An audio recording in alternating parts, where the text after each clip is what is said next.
Welcome my students and friends, it's your own YouTube channel একাগ্রতা classes. আমি তোমাদের চিরঞ্জিত Bera sir. দেখো আজকে আমি তোমাদের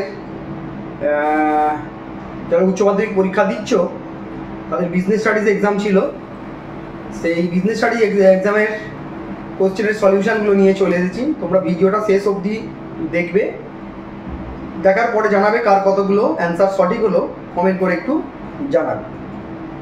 যেহেতু কাল তোমাদের আবার পরীক্ষা আছে, আমি বেশি সময় নেব না, তোমাদের ভিডিওটা আমি ডাইরেক্ট ভিডিওতে সলিউশনগুলো করে দেখাই। দেখো প্রথম যে এমসিকিউটা ছিল, আধুনিক ব্যবস্থাপনার জনক, যেহেতু আধুনিক ব্যবস্থাপনা বলেছে সেটা উত্তরটা হবে অপশান ডি, হেনরি ফেওয়াল। তাহলে ফার্স্ট প্রশ্নের উত্তরটা তোমরা দিয়ে দিতে পারলে হেনরি ফেওয়াল।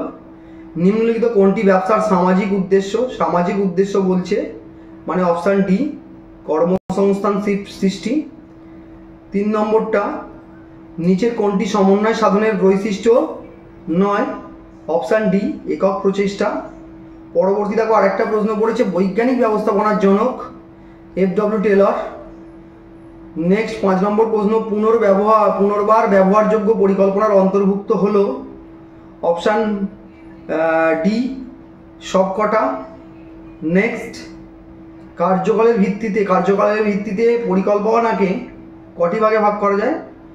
অপশান বি, 3টি ভাগে ভাগ করা যায়। নেক্সট, নিচের কোনটি ভার অর্পণের একটি উপাদান নয়? কোয়েশ্চেন নাম্বার 7 উত্তর ডি, উন্নয়ন।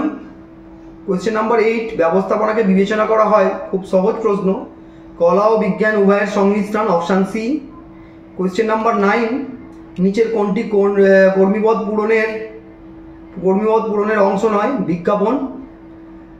নেক্সট কোয়েশ্চেন নাম্বার 10, দ্রাক্ষালতা জ্ঞাতকরণ বলা হয় কোনটাকে? অপশান 10-এর অপশানটা হবে সি, অনিয়মমাফিক জ্ঞাতকরণ, যেটা নিয়োগের বাহ্যিক উৎসগুলির মধ্যে অন্তর্ভুক্ত নয়। দেখো বদলি, পদোন্নতি বা পদাবনতি প্রত্যেকটাই কিন্তু তোমার অভ্যন্তরীণ উৎস, এগুলো কোনোটিই নয়। এটা অপশানটা ভুল আছে, এটা হওয়া উচিত ছিল সবগুলি, অল। তো এইটা কিন্তু একটা ভুল প্রশ্ন করেছে। অপশান ডি উত্তর হতো যদি সবগুলি থাকতো, তাহলে এটা কিন্তু একটা ভুল প্রশ্ন হয়েছে, এটা নাম্বার তোমরা পেয়ে যাওয়া উচিত। নাম্বার 12, নিচের কোনটি নিয়ন্ত্রণের কাজ নয়? অপশান সি, উৎপাদন ক্ষমতাকে হ্রাস করা। 13 নাম্বার, কোনো প্রতিষ্ঠানের পুঁজি সংগ্রহের উৎস স্থির করার সিদ্ধান্তটি হলো? অবশ্যই সেটা আর্থিক সিদ্ধান্ত। লভ্যাংশ বন্টন সংক্রান্ত সিদ্ধান্ত নির্ভর করে কিসের ওপরে? এটা 14 দাগেরটা ওপরে, সবকটার উপরে। নিচের কোনটি কার্যকারী মূলধনের উৎস নয়? বলো? ঋণপত্র। 16 নম্বর প্রশ্ন, ট্রেজারি বিল ব্যবহার করা হয় কিসের জন্য? স্বল্প মেয়াদী ঋণ নেওয়ার জন্য।